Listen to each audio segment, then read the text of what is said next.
اپنے اپنے حساب سے جہاں جو جس گھرانے میں پیدا ہوا اس نے یہ سمجھا کہ یہی حق ہے۔ اللہ رب العالمین بیان فرماتا رہا کہ یہ قرآن پر غور و فکر کیوں نہیں کرتے، افلا یتدبرون القرآن، یہ قرآن پر غور و فکر کیوں نہیں کرتے۔ اگر ہم قرآن پر غور و فکر کر لیے ہوتے تو آج یہ نوبت نہیں آتی۔ ہم نے ساری چیزوں کو سمجھ کر اچھی طرح سے پڑھا ہے، لیکن ایک ہی واحد کتاب ہے اللہ رب العالمین کی، یہ قرآن پاک، جس کو ہم نے سمجھ کر نہیں پڑھا ہے۔ عمریں گزر گئی، بچے ہمارے پڑھ رہے ہیں کانوینٹ میں، اسکول میں، کالجوں میں، وہ ساری تعلیمات اچھی طرح سے لے رہے ہیں، لیکن جو قرآن کی تعلیمات ہیں، جو اسلامی تعلیمات ہیں، اس سے ناشنا، نبی کریم صلی اللہ علیہ وسلم کی سیرت کے بارے میں نہیں جانتے، صحابہ کرام رضوان اللہ علیہم اجمعین کے بارے میں نہیں جانتے، ان کی سوانح حیات کے بارے میں نہیں جانتے کہ انہوں نے کیسا کیا، کیا کیا، اسلام کی خاطر کیا کچھ کیا اور کیا کچھ نہیں کیا۔ نبی کریم صلی اللہ علیہ وسلم نے کتنے مصائب اور کتنی پریشانیوں کا سامنا کیا، نہیں جانتے۔ تو آخر کیوں؟ آخر کیوں؟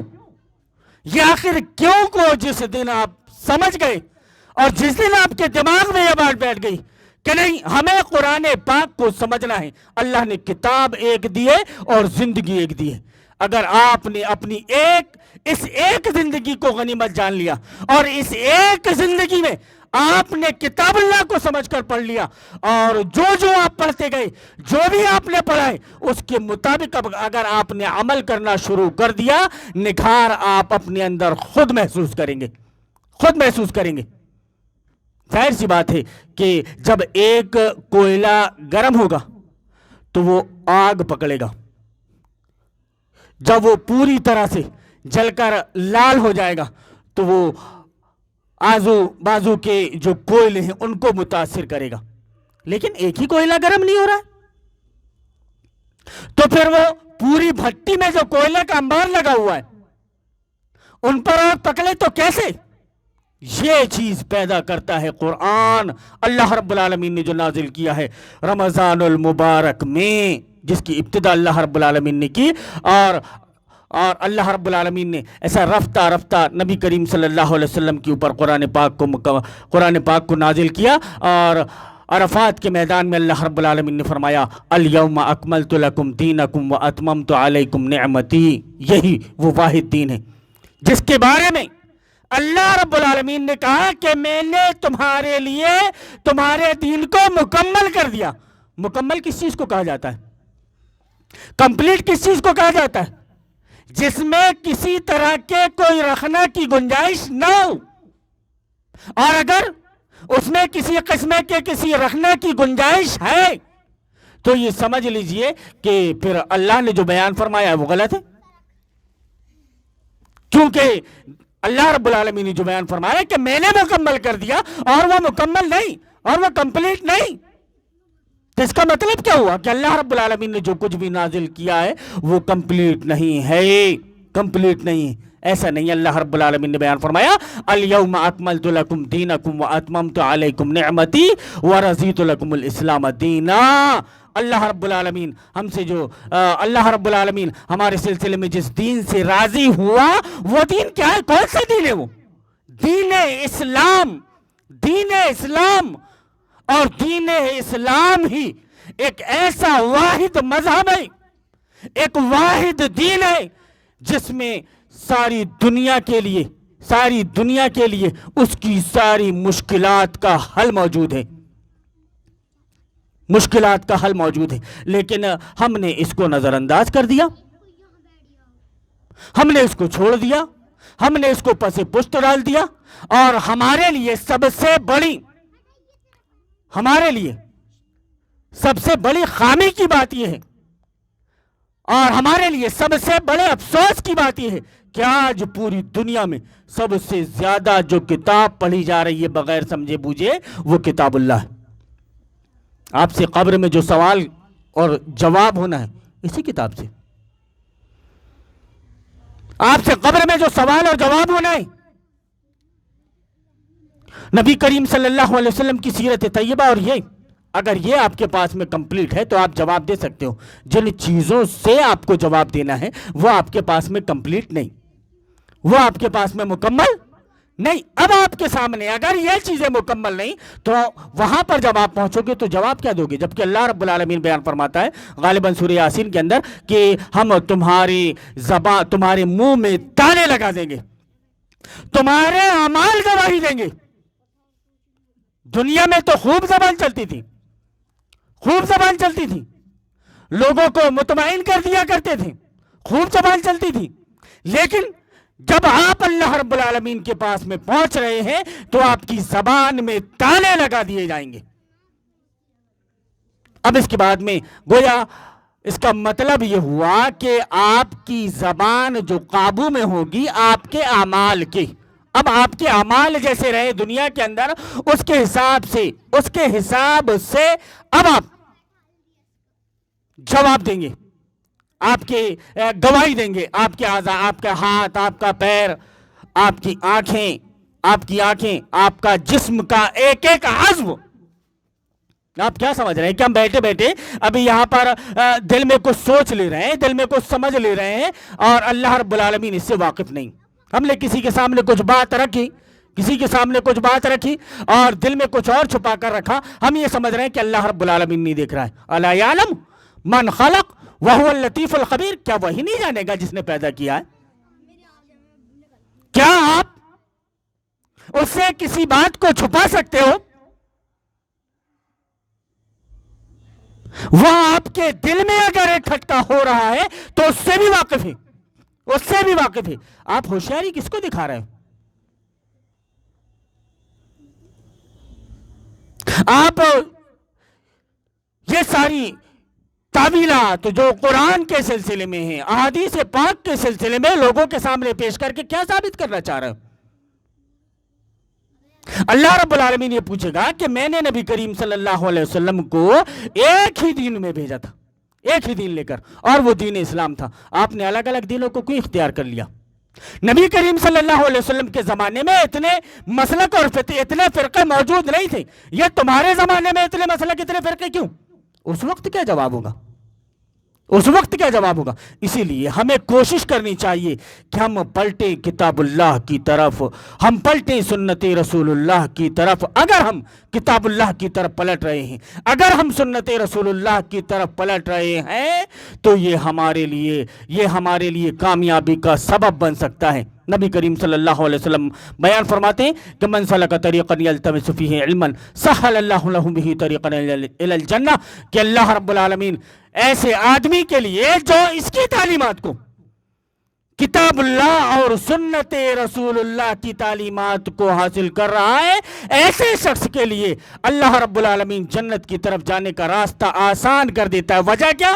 وجہ یہ کہ وہ کتاب اللہ کی تعلیمات حاصل کرے گا, اس کے مطابق اپنی زندگی گزارے گا. اور جب ایک آدمی نے تعلیمات حاصل کی, اس کے مطابق زندگی گزاری, تو ظاہر سی بات ہے کہ اللہ رب العالمین کو جواب دے سکتا ہے کہ اللہ رب العالمین میں نے اپنی زندگی کتاب اللہ اور سنت رسول اللہ کے مطابق گزاری ہے. ورنہ اللہ رب العالمین کے پاس ہم اور آپ جواب نہیں دے سکتے. ہم اور آپ کوئی جواب اللہ رب العالمین کے پاس میں نہیں دے سکتے. اس کے لیے ضروری ہے کہ ہم پلٹیں اللہ کی کتاب کی طرف, سمجھیں کہ نبی کریم صلی اللہ علیہ وسلم نے مکہ کے اندر رہ کر 13 سال میں کیا کیا, کیسے کیا. نبی کریم صلی اللہ علیہ وسلم نے مدینہ کے اندر 10 سال میں رہ کر کیا کیا, کیسے کیا. خلفائے راشدین میں اپنے 30 سالہ دور خلافت میں کیا کیا, کیسے کیا, کیسے کیا. انہی کے بارے میں نبی کریم صلی اللہ علیہ وسلم کا یہ فرمان کہ میری سنت کو اور خلفائے راشدین کے طریقے کو, علیکم بسنتی و سنت الخلفاء الراشدین, کہ خلفائے راشدین نے جو کیا ہے وہ, اور نبی کریم صلی اللہ علیہ وسلم نے جو کیا ہے وہ, اس کو آپ کو لے لینا ہے. اگر آپ ان چیزوں کو چھوڑ دے رہے ہو تو میرے بھائیوں, ہم دیکھ رہے ہیں کہ دعوے تو بڑے بڑے,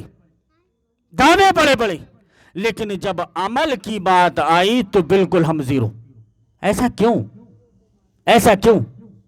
اللہ رب العالمین بیان فرماتا ہے کہ الذی خلق الموت والحیات لیبلوکم ایکم احسن عملا، موت اور زندگی کو اللہ رب العالمین نے جو پیدا کیا ہے اس کو پیدا کرنے کا مقصد ہی ہے لیبلوکم ایکم احسن عملا، تاکہ تمہیں آزمائے کہ تم میں سے بہترین عمل کرنے والا کون ہے۔ بہترین عمل، اب ہم کس عمل کو بہترین عمل کہیں گے؟ ظاہر سی بات ہے کہ آپ بولیں گے تو اپنے حساب سے الگ بہترین عمل ہوگا، آپ بولیں گے تو آپ کے حساب سے الگ ہوگا، آپ بولیں گے تو آپ کے حساب سے الگ، آپ بولیں گے تو آپ کے حساب سے الگ۔ بہترین وہی جس کو قرآن اور سنت بہترین کہے، اور غلط وہی جو کتاب اللہ اور سنت رسول اللہ میں جس کا کوئی ثبوت، جس کی کوئی دلیل موجود نہ ہو۔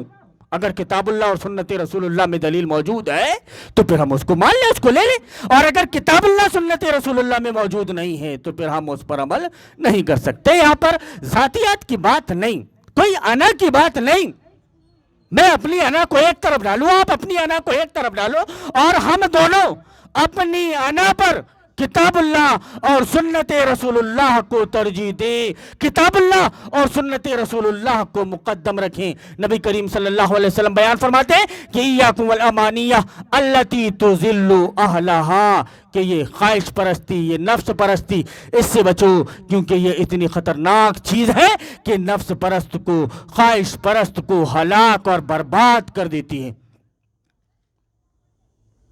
اب اگر کوئی چیز آپ کو ہلاک اور برباد کر دے رہی ہے، آپ جان رہے ہو کہ یہ زہر ہے، یہ مجھے نقصان پہنچائے گا، اس کے بعد میں بھی اگر آپ اس کو روح افزا سمجھ کر پیو تو یہ غلطی آپ کی، یہ غلطی آپ کی کہ آپ نے کچھ اور اس کو سمجھ کر پی لیا، لیکن اس کا پی لینا روح افزا سمجھ کر آپ کے لیے فائدہ مند ثابت نہیں ہوگا۔ کیوں فائدہ مند ثابت نہیں ہوگا؟ زہر تو اپنا اثر کر کے رہے گا، زہر کو پی لیا آپ نے، اب آپ کی وفات ہونی طے ہے، الا یہ کہ آپ کو ایمرجنسی میڈیکل مل جائے، اور کسی ایسے زہر کو آپ نے پی لیا کہ جس کا اثر فوری طور پر دل پر ہوتا ہے، تو آپ کے ہارٹ کی دھڑکنیں رک جائیں گی، انتقال کر جاؤ گے آپ کا یہ کہنا کام نہیں آئے گا کہ میں نے غلطی سے اس کو پی لیا تھا۔ تو میرے بھائیوں، اللہ رب العالمین نے ہمیں اور آپ کو ایک زندگی دی ہے، ایک زندگی دی ہے، گویا اور ہمیں مہلت مرتے دم تک دی ہے۔ اللہ رب العالمین بیان فرماتا ہے کہ وَلَا تَمُوتُنَّ إِلَّا وَأَنْتُمْ مُسْلِمُونَ، کہ زندگی بھر اگر تم سے خامیاں ہوتے رہیں لیکن آخری وقت میں تم پلٹ گئے اللہ کی طرف، تم نے مان لیا اللہ کو اور نبھا دیا اپنے اعمال سے اللہ اور اس کے رسول صلی اللہ علیہ وسلم کو، تو آپ یہ امید رکھ سکتے ہو کہ اللہ رب العالمین آپ کی نجات کر دے گا، امید رکھ سکتے ہو۔ کیوں کہ آپ نے اللہ رب العالمین کو نبھا دیا ہے اور اس کی وہ شرط کو پوری کر دی جو اس نے قرآن پاک میں ذکر کیا کہ وَلَا تَمُوتُنَّ إِلَّا وَأَنْتُمْ، پوری کر دیا۔ اب اگر آپ آخری شرط کو پوری نہیں کر پا رہے ہو اور آپ کا انتقال ہو جا رہا ہے، اللہ کے پاس آپ پہنچ رہے ہو، اپنے اعمال کا حساب کتاب کیا دو گے؟ بہرحال حساب کتاب آپ کو بھی دینا ہے، مجھے بھی دینا ہے، ہر کسی کو اپنے اپنے اعمال کا حساب کتاب دینا ہے۔ تو میرے بھائیوں، یہ بات میں نے آپ کے سامنے رکھی کہ دیکھیے کہ ہم نبی صلی اللہ علیہ وسلم کے امتی ہیں، ایک امت، ہمارا نبی ایک، نبی کریم صلی اللہ علیہ وسلم کی امت ایک، اس کا مقصد ایک ہونا چاہیے اور اس کا راستہ ایک ہونا چاہیے۔ ایسا نہیں کہ نبی کریم صلی اللہ علیہ وسلم کی امت ایک ہو لیکن مقصد کا یہ ایک اور راستے کا یہ ایک ہو۔ میں نے کبھی ایک مثال ذکر کی تھی کہ اگر دوڑ ہو رہی ہے اور آپ کو یہ بتا دیا گیا ہے کہ یہ آپ کو NH7 سے ناگپور پہنچنا ہے، اب جو جلدی پہنچ جائیں، آپ نے یہ دماغ میں لا لیا کہ ہمارا جو ٹارگٹ ہے وہ ناگپور ہے، کوئی کٹنگی سے چلے جا رہا ہے، کوئی چھندواڑا سے چلے جا رہا ہے، سب الگ الگ طریقے سے، لیکن ماننے کون ہوگا؟ ریس میں ماننے کون ہوگا؟ جو NH7 سے آیا ہے، کوئی سے آیا ہے جو، قرئی کے راستے سے جو پہنچا ہے، کیوں؟ کہ وہ اس کی شرائط میں شامل تھے۔ پہنچنا تو سب کو ایک ہی جگہ ہے۔ لوگ یہ تعویلات کرتے ہیں، کہتے ہیں کہ بھائی ہمیں پہنچنا تو ایک ہی جگہ ہے، ایک ہی جگہ ہے، چاہے ہم چھندواڑہ کے راستے سے پہنچ جائیں، کٹنگی کے راستے سے پہنچ جائیں، یا سیدھا چلے جائیں۔ اللہ رب العالمین بیان فرماتا ہے کہ دیکھو تم اے نبی کریم صلی اللہ علیہ وسلم کہہ دیجئے کہ یہ میرا سیدھا راستہ ہے، فاتبعوہ، اس کی اتباع کرو، ولا تتبعوا السبل، اور جو یہ الگ پگڈنڈیاں کٹ گئی ہیں ان پر آپ مت جاؤ۔ تو میرے بھائیوں، یہ جو آج سب سے بڑی کمزوری امت مسلمہ کی، سب سے بڑی کمزوری غیروں کے سامنے بھی یہ ہے کہ وہ مختلف دھڑوں میں، مختلف مسلکوں میں، مختلف فرقوں میں بٹی ہوئی ہے۔ اگر وہ ایک ہو جائے اور ایک جٹ ہو کر کے کام کرے، ایک جٹ ہو کر کے اسلام پر عمل کرے، قرآن کے مطابق اپنی زندگی گزارے، تو کیسے نہیں وہ خود گرم ہوں گے اور آس پاس کا ماحول گرم ہوگا۔ پھر وہ دن بھی دور نہیں کہ نبی کریم صلی اللہ علیہ وسلم کے اوپر جو آیت اللہ رب العالمین نے، جو سورت اللہ رب العالمین نے نازل فرمائی کہ یدخلون فی دین اللہ افواجا اذا جاء نصر اللہ والفتح ورأیت الناس یدخلون فی دین اللہ افواجا، لوگ دین اسلام میں فوج در فوج داخل ہو رہے ہیں۔ وہ دن بھی دور نہیں، لیکن اس کے جو شرائط ہیں، ان شرائط کو ہم نے اور آپ نے مل کر کے پورا کرنا ہے۔ ایسا نہیں کہ ہم الگ جائیں، آپ الگ جائیں۔ ایک امت، ایک مقصد اور ایک راستہ ہونا چاہیے، اور جو بھی اس کے خلاف عمل کرتا ہے، جو بھی الگ راستے کو اختیار کرتا ہے، تو وہ راستہ نہیں جو راستہ نبی کریم صلی اللہ علیہ وسلم نے ذکر کیا ہے، وہ راستہ نہیں جو راستہ کتاب اللہ اور سنت رسول اللہ میں مذکور ہے۔ میرے بھائیوں، یہ جو کچھ باتیں میں نے آپ کے سامنے رکھی، ان کو ذہن پہ رکھیں اور کتاب اللہ اور سنت رسول اللہ کو اپنا لاہے عمل بنائیں۔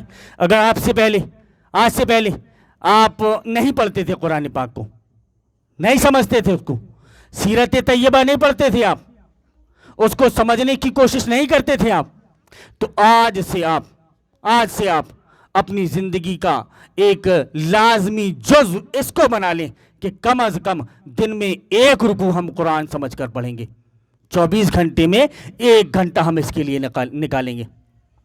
اگر کچھ وقت مل جاتا ہے یا اگر وقت نہیں ملتا ہے تو ایکسٹرا وقت نکال کر ہم سیرت طیبہ کا بھی مطالعہ کریں گے۔ سب سے بہترین وقت جس وقت میں آدمی کے دماغ کے اندر زیادہ باتیں بیٹھتی ہیں، وہ فجر کے بعد کا وقت ہے۔ فجر کی نماز پڑھیے آپ، اور فجر کی نماز پڑھنے کے بعد میں یوں بھی اتنی جلدی آدمی کاروبار پہ نہیں نکلتا، پابندی کے ساتھ فجر کی نماز پڑھیے آپ، اور فجر کی نماز پڑھنے کے بعد میں 1 رکوع قرآن پاک کا پڑھ لیجئے سمجھ کر، ترجمے کے ساتھ میں۔ مولانا صاحب تفسیر کس کی پڑھیں؟ ابھی آپ تفسیر کی بات نہ کریں، کیونکہ پھر یہاں پر اگر تفسیر کی بات آ گئی تو پھر وہ کہتا ہے کہ میرے مولانا کی تفسیر، وہ کہتا ہے کہ میرے مولانا کی تفسیر، وہ کہتا ہے کہ میرے مولانا کی تفسیر۔ آپ ایک کام کریں، 3-4 مکتب فکر کے ترجمے اپنے پاس میں رکھ لیں، 3-4 مکتب فکر کے ترجمے اپنے پاس میں رکھ لیں، تفسیر کو مت دیکھیں، صرف ترجمے ہی، ایک ترجمہ ان کا پڑھ لیں، 1 رکوع کا، اور پھر وہی رکوع کا ترجمہ دوسری تفسیر میں پڑھ لیں، وہی رکوع کا ترجمہ دوسری تفسیر میں پڑھ لیں۔ دیر آپ ثنائی بک ڈپو میں چلے جائیں گے، آپ کو بہت سی تفسیر کی کتابیں مل جائیں گی، آپ کو مل جائیں گی، آپ جا کر کے لے سکتے ہیں۔ ایک صاحب میرے پاس میں آئے، انہوں نے کہا کہ مولانا صاحب کوئی تفسیر پڑھنے کے لیے بتا دیجئے کس کو پڑھنا ہے، تو میں نے کہا صاحب چلیے، ثنائی بک ڈپو میں پہنچا، اور پہنچنے کے بعد میں نے کہا صاحب وہ بھی نکالیے، 4-5-6 تفاسیر سامنے رکھ دیا، ایک آیت کو کھول کر کے میں نے کہا بھائی اس کا ترجمہ آپ اس میں بھی دیکھ لو، آپ کو جو پسند آتی ہے وہ لے لو آپ۔ اگر میں نے کسی کی طرف رہنمائی کر دی تو کہیں گے کہ لو اس مکتب فکر کا آدمی ہے، اس طرف رہنمائی کر رہا ہے۔ مجھے مطلب اس بات سے کہ آپ قرآن کو کم از کم پڑھ کر سمجھ کر پڑھنا تو شروع کریں، اگر آپ نے قرآن کو سمجھ کر کے پڑھنا شروع کر دیا، سیرت طیبہ میں لے لیں آپ، بہترین کتاب الرحیق المختوم کو، اس کو لے لیں آپ، اس کو اچھی طرح سے پڑھیں، اچھی طرح سے سمجھ کر کے پڑھیں آپ، آپ کے سامنے کلیئر ہو جائے گا کہ نبی کریم صلی اللہ علیہ وسلم نے اپنی زندگی میں کیا کیا اور قرآن پاک میں کیا مذکور ہے۔ بس کوشش کرتے رہیں کہ ہماری زندگی جو کچھ ہم پڑھ رہے ہیں اسی کے مطابق گزرنے لگے۔ اللہ رب العالمین سے دعا ہے کہ اللہ رب العالمین ہمیں توفیق دے کہ ہم کتاب اللہ اور سنت رسول اللہ کے مطابق زندگی گزارنے والے بن جائیں۔ اللہ رب العالمین ہم سے جو بھی کوتاہیاں ہو رہی ہیں، اللہ رب العالمین تو ہماری ان کوتاہیوں کو درگزر فرما۔ اللہ رب العالمین ہمارے دل میں ہدایت دے دینے کے بعد میں تو ٹیڑھ پیدا نہ کر دیجیو۔ اللہم ارنا الحق حقا وارزقنا اتباعہ وارنا الباطل باطلا وارزقنا اجتنابہ، آمین یا رب العالمین۔